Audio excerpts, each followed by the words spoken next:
Hello, everyone. Good afternoon, everyone. Welcome to Tottenham Hotspur's training ground for this match day -1 media conference to preview tomorrow's World Cup Qualifier with Serbia at Wembley. Joined by Thomas Tuchel, shortly joined by Ezri Konsa. Again, if we can minimise it to 2 questions per person, so we can get around as many as possible, that'd be great. Rob, do you want to get started? Thomas, good to see you. Good to see you. 4 games now before you have to name your squad. These are the last 2 competitive matches. Yeah. Is the time for experimentation over, do you think? Did you feel us experimenting a lot in the last matches? A little bit. You've tried some things. No? This will never end. We will always try a bit in the depth, but I didn't feel us experimenting in the last 2 camps, and we will not start in this camp. This is a package of 3 camps. We take it serious. It's World Cup qualifiers, home match. We're here to win. We want to build on what we built and keep on going. When you first took the job, you highlighted Marcus Rashford as a player who you really admired and thought could be very important for England. He's absolutely flying right now. And he's very settled and happy, clearly, in Barcelona. He may be less settled and happy when he gets to the back end of his loan, closer to the World Cup. Is that a concern to you at all, when we can see just what a happy and settled Marcus Rashford can do? No, because this speculation, very much theory. We are in November now. He's in good place. He's with us in our squad because he deserves. He needs to prove himself in Barcelona every 3 days, which is good for us. He needs to prove himself in our camps, which is just a normal and right thing to do, to bring the best out of him. And it's still such a long time to go. My head is not in the World Cup and not in the end of the season. We deal with everything when it comes to it, and he's in a good place now. He's competitive, and that's why he's here, and he needs to prove the point in the next 2 matches. Hi, Thomas. It's the first time that Jude Bellingham's joined back up with the squad after missing out on the camp last time out. How's it been to have him back? Good. He deserves to be back, like for everyone else. He deserves to be back. Good to have him back. Good atmosphere in the last 2 days. Everyone is happy to be in camp. It's competitive. It's the mood is light. Everyone is happy to be in camp, and the attitude and energy on the training pitch is where we want it to be. So we have 1 more training session to go to be competitive tomorrow, and Jude is a part of it, of course. You mentioned in the squad announcement that he comes back into the squad as a number 10. Morgan Rogers has played there in the last 2 5-0 wins away from home and done well. Can they both play in the same England team? I don't know. I guess so, but not both on the same position, obviously. So rather than finding for the best players a position to just have them on the field, it's maybe better to put everyone in the best position and have a competition. So at the moment, the competition is between the 2 of them. They're friends, so it can also be a friendly competition. You don't have to be enemies, and you don't have to hate each other. They are respectful. They're friends with each other, and they fight at the moment for the same position. Can they play together? Yes, but in a different structure then maybe. And at the moment is not the moment to change our structure. Thanks. Carrie Brown. Hi, Thomas. Hi. Looking ahead to the World Cup, how close are you to knowing roughly in terms of percentage your starting 11 for the systems you want to use? I know quite a lot about tomorrow, but about May and June I don't know so much, and I hold myself back of knowing too much or pretending to know too much or like be even too much focused. So much can happen. Nobody wants injuries to happen, but injuries can happen. Players can pull out, players can drop in form, other players can have form. So no, I'm very much open for the next months. So that's why I don't feel the pressure, and I don't feel the urge, the World Cup urge at the moment. I just feel the excitement and the pressure for tomorrow, because we want to perform. And it is, like always, it's step by step, and next step is Serbia tomorrow. You defined the role for Jude Bellingham and for Phil Foden. How's that been going? Sorry? Phil Foden, you defined a role for him in this camp. How's that been progressing? Good, but Phil and Jude, both of them had not a lot of training until yesterday, because it was the second match after intensive matches for them on Sunday. Yesterday was Tuesday, so they will be on the pitch with us again today, but for the first time for the full session and in full intensity. It's always nice to have Phil around. He's a nice guy. And like Jude, they are part of this squad, and the squad is happy to be together. This is a good spirit, there's good energy, and I'm excited to have later in the afternoon a good training session to prepare tomorrow, because I believe we will have a quite complicated match to play. Hello, Thomas. Abdi here from BComs. Hope you're having a lovely day. I want to get your thoughts on Elliot Anderson's impressive form. Last week, Jamie Carragher said on Sky Sports that Elliot Anderson is one of the best midfielders in the Premier League. Barring injuries, how likely is Elliot to cement his spot in the World Cup next summer, and how key is he to your England midfield? Thank you. At the moment, he's a key player for us, and yeah,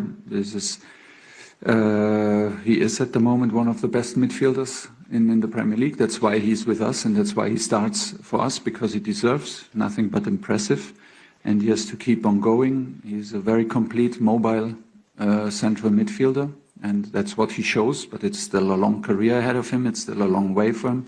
There are no guarantees, and for sure not publicly for the World Cup. And it doesn't help in November to give predictions and to give guarantees. It's about competition. It's elite football, and Elliot is at the moment an elite football player. The right attitude, the right talent, a lot of talent, and it's a good mix. And he fulfills his role in the best way possible. We're very happy with him. Mr. Henry Windsor. Hi, Thomas. Good luck tomorrow. Obviously, back at Wembley. What are you expecting from the fans? Is it down to the players to set the tone, to get the fans going? It's always up to us. It's always up to us, and I think we did in the last match, and we will try to do it again. I think we will face a very patriotic Serbian team with a very patriotic new coach, a coach that is used to tournament football with the Serbian under-20s. He's used to club football in a high-quality Spanish league.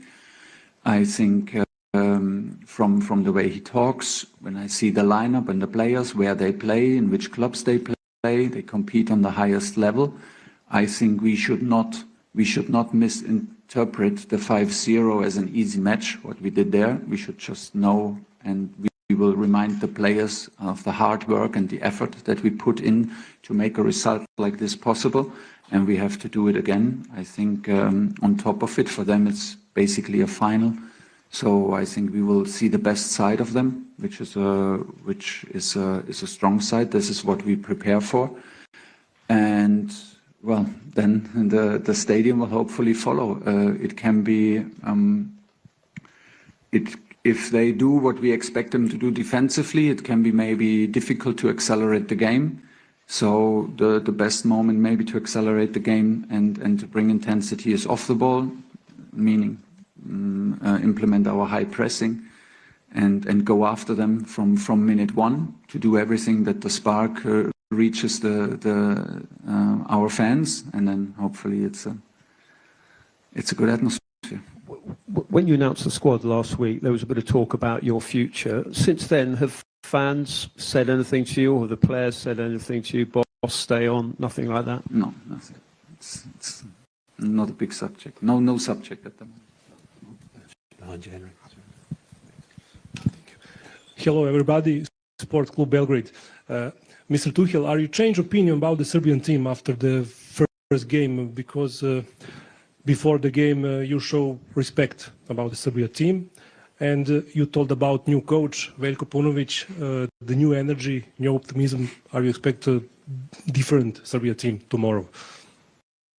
Yeah, thanks. And still, I think you were still a great team with a great record, especially in Belgrade, and it was mostly down to us that we did not let you develop your quality. We did not let you show the quality, so it was mainly down to our quality that we had a very strong match, and we did not let you get into this match. We did not let you breathe, but I think the quality was always there. Now there's a new coach with new energy, like you said, in the same strong group and a proud group of players. And we have to do it again. This is what football and what is elite sports is all about. It's always about the next. It's the next match. It does not help us to look back just at the result and misinterpret it into an easy match. We put a lot into it, and we will have to put a lot into it tomorrow. There's a special task to it that we absolutely don't know what's coming. We don't know from the structure what is coming. We can just guess, and we can just presume what we think is coming when we analyze the coaches' teams, but we don't know. So it's a big test for us to adapt in the game, to be flexible, to adapt, to communicate quickly, and to adapt in our press and to adapt in our attacking and defending shape to what the opponent is offering, because we basically have no evidence of the team and the coach playing together. If you could up of this far side, start with James Ollie. Hi, Thomas. Just firstly, team news. Is everybody available? Everyone in training in the afternoon except for Mark Gahey. Okay, thank you. And I know you hadn't started in the role, but last November, Harry Kane spoke about how he was disappointed that there were a few players who pulled out of the squad. He felt at the time there were some who were maybe prioritising the club situation over the country. I just wondered were you aware of that, and have you tried to sort of do anything to guard against it this time?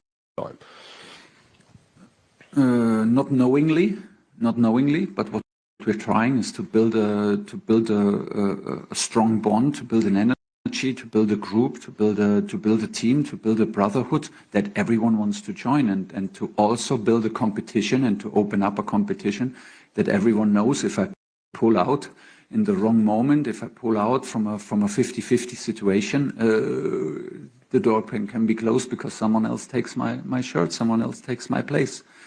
And not even as a threat, but the other way around, like that everyone is keen to come, that everyone loves to come to camp, loves to perform for the country, because it is an honor, and this is the last step of elite football, is to represent a country like England in a World Cup qualifying game or in a World Cup itself. It's the pinnacle.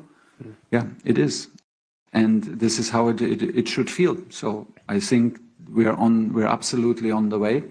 Everyone wanted to be part in the camps. Everyone is desperate to come. No one is giving us any signals that it's maybe a good time to rest because we're already qualified, and we will also not accept it.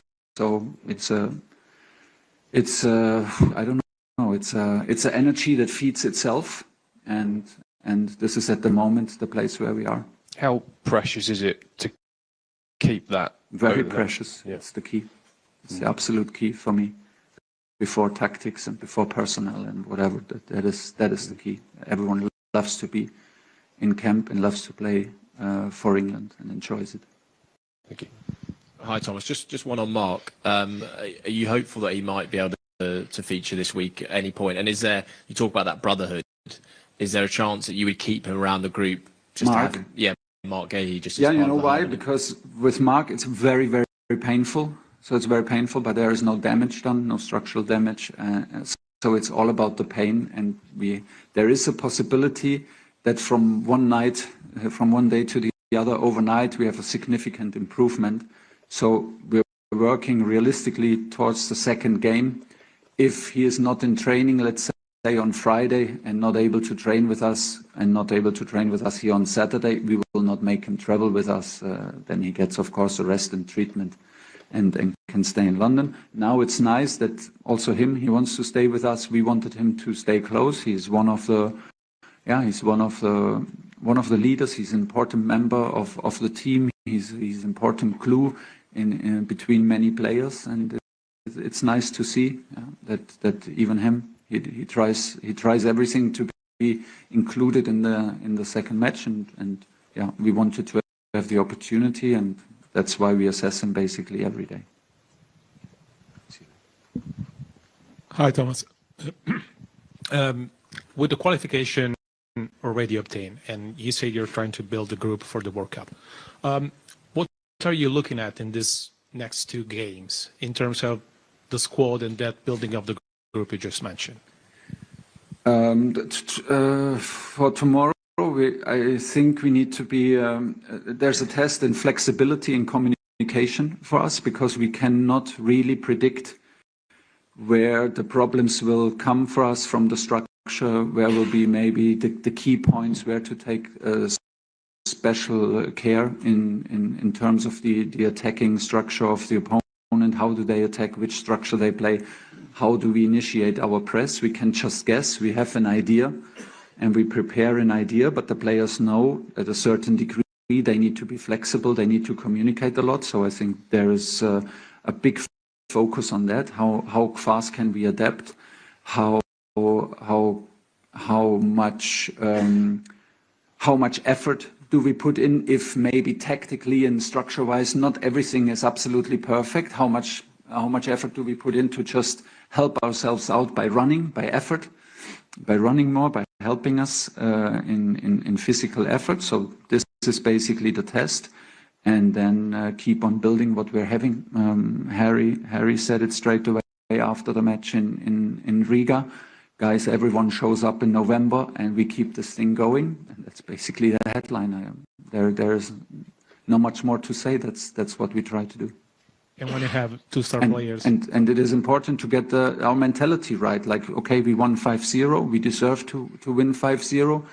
But we should not expect a 5-6, 7-0 again, or even it can be a tight match. And then we also play against not being frustrated, keep the thing going. So get all this mentality right is the next step for us. We are already qualified, should not matter, because we play against, or we play for our own standards, we play for our own levels.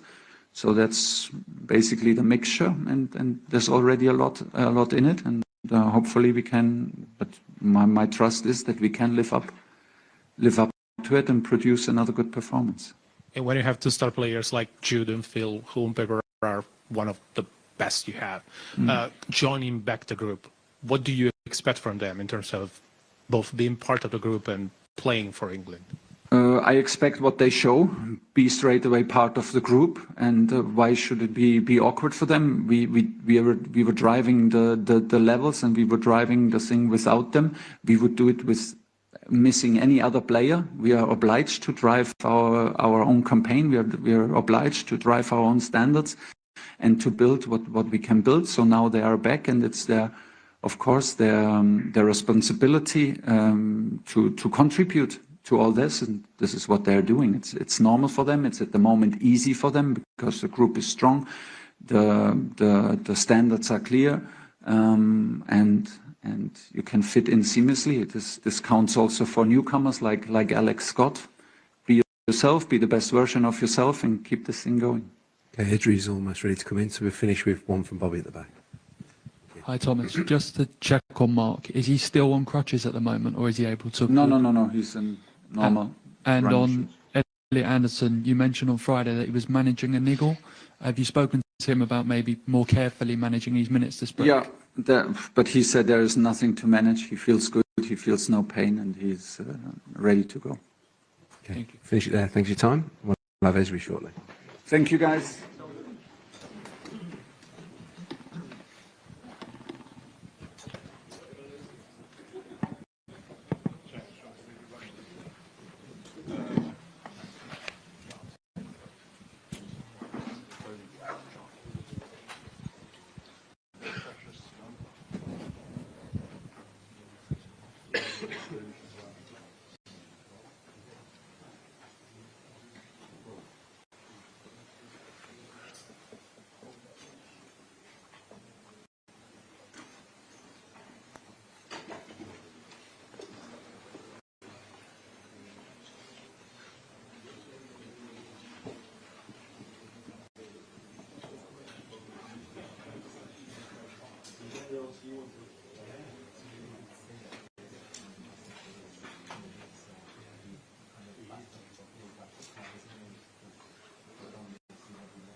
Everyone, now joined by Esri Konsa.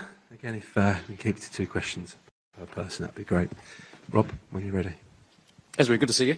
Hello. You well? Yeah, good, thanks, you. Yeah, good, thank you, mate. Look, these are the last competitive matches before the World Cup.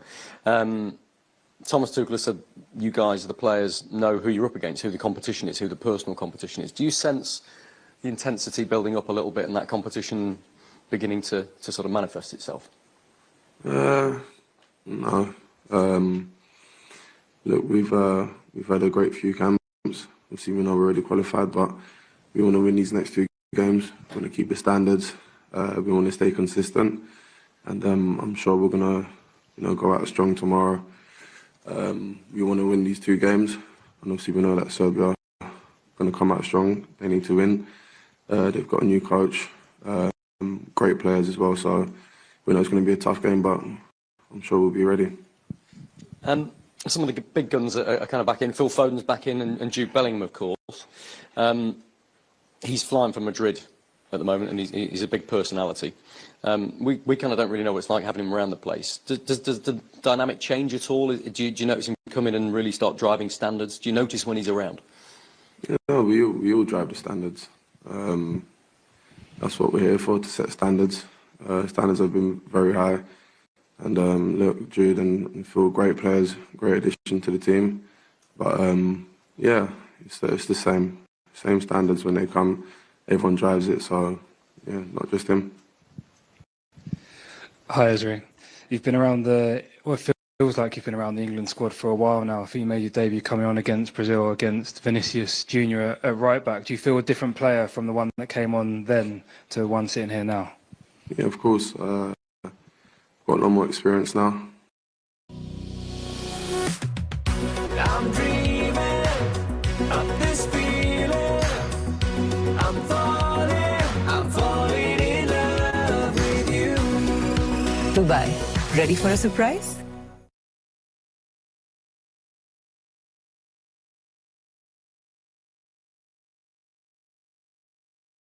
Since then, played right back, played centre half. But it's something I'm used to, something I enjoy doing, playing in both positions.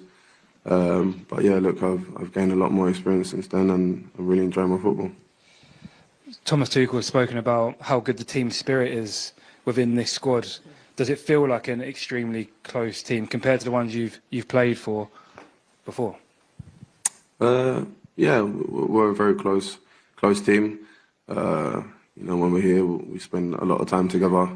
So, we want to try and create a small family. And, it's something that the boss has said to us as well when you first come in, to create a close group. And I think it's really come along nicely. How has training gone this week? Because Thomas has said this will be a real acid test of what England have struggled with in the past, sort of breaking down teams that are defending heavily in a competitive match. How much has he said that this is an acid test, one of the last few competitive tests you're going to have before the World Cup, of problem solving on the pitch between you all? Yeah, we came up against Serbia a couple of games ago. We know how they play. We know how strong they are. And obviously, we won that game 5-0, but we're not expecting to play tomorrow and score another 5. Obviously, that would be great. But playing against a low block it's never easy. Teams do that a lot against us. But I think in the last few games we've played, especially Latvia as well, in the last game they did the same thing, and we managed to break them down. We've got a lot of great attacking options, and I'm sure the boss will work on it today in training and see what we can do to break them down tomorrow. You captained your club recently. Clearly, Thomas thinks you're a big leader to have you up here today. Is captaincy something for your future? What can you tell us? Look, it's a role that I want to do. And last week or 2 weeks ago for Aston Villa, I took on that responsibility and really enjoyed it. And like I said, for me as a defender, being a leader is really important. And who knows, maybe one day I'll be able to wear the armband. Esri, hi. Good luck tomorrow. You've always had a talent, but it seems just watching you've moved on up another level with your interceptions, your pace, composure. We've seen some of the challenges with the interceptions that you've put in. Is there anything differently that you've been doing? Is it a coaching thing? Is it Unai? Is it just a feeling of confidence that you're now embedded in this squad? Thank you. No, I just feel right now in this moment of time, I'm enjoying my football a lot. I feel confident going into games, and obviously working under Unai the last 3 seasons, it's been really important. I've looked at football differently, the way he's wanted us to play, his style of play, and mine is it's been amazing in my growth in football. And look, I'm 28. They say you're going to your prime now, so I feel really good at the moment, playing a lot of games, and hopefully I can stay consistent throughout the whole season. Just if there's one thing that Unai has developed or encouraged in your game, what's that? Centre backs to start the build up, take time on the ball,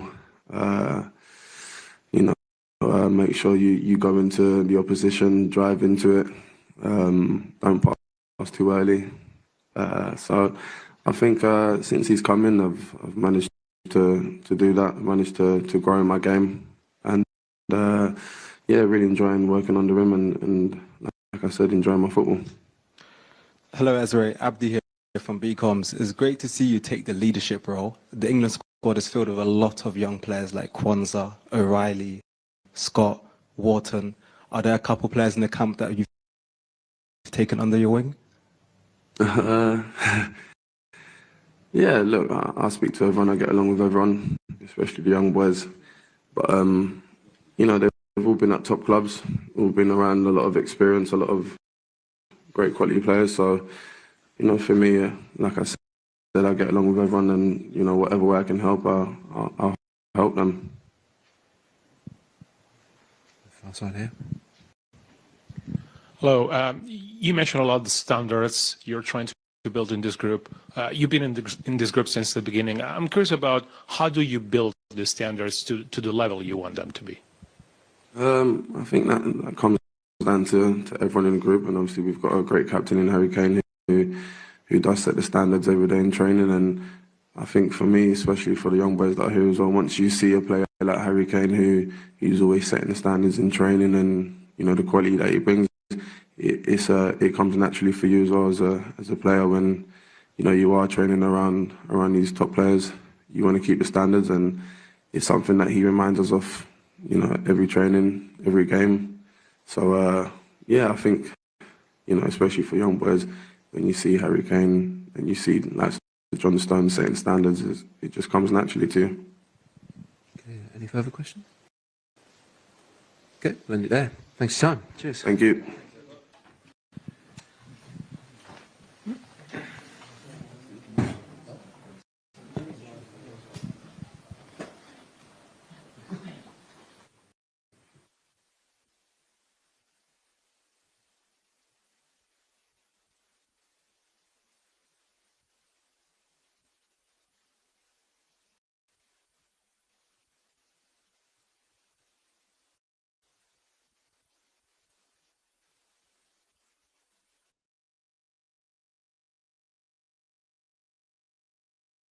you.